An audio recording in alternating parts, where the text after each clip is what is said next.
Глава государства открыл обновленный контрольно-пропускной пункт Төрюгар-2 в Нарынской области.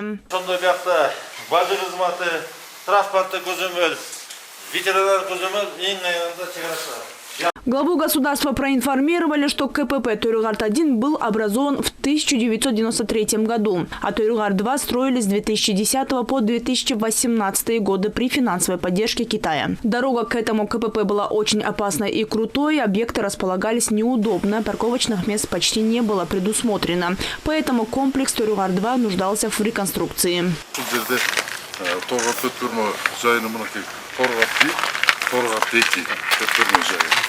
Бұл жерден автоунаулар жүкке шыған. Бұл жерден келіп,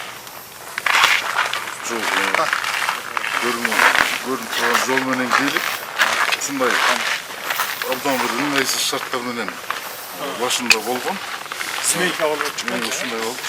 Проектная мощность Төрюгарта 150 машин в сутки, но сейчас через данный КПП ежедневно проезжает более 300 автомобилей. Таким образом, техническое оснащение, установленное на КПП, не соответствовало сложившейся ситуации. В ходе реконструкции Төрюгарта-2 было образовано 6 полос движения и установлены крытые утепленные ангары. Теперь здесь одновременно может проводиться таможенный контроль 6 транспортных средств. Ознакомившись с деятельностью КПП, президент подчеркнул, что улучшенная инфраструктура контрольно-пропускного пункта должна полностью соответствовать необходимым стандартам. Важно создать наиболее благоприятные условия для транспортных средств, пересекающих границу.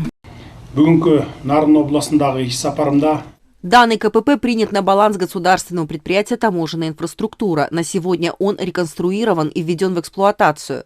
Хотел бы акцентировать внимание на суровых климатических условиях этого региона, который находится на высоте 3700 метров над уровнем моря, где продолжительная зима и температура воздуха опускается до минус 50 градусов. На сегодня в обновленном КПП Төрюгар-2, построенном с учетом всех необходимых условий, заменена система отопления. Этот КПП, граничащий с большой страной, важно обновить и укрепить, создав необходимые современные условия. Таможенная служба вносит большой вклад в пополнение бюджета страны.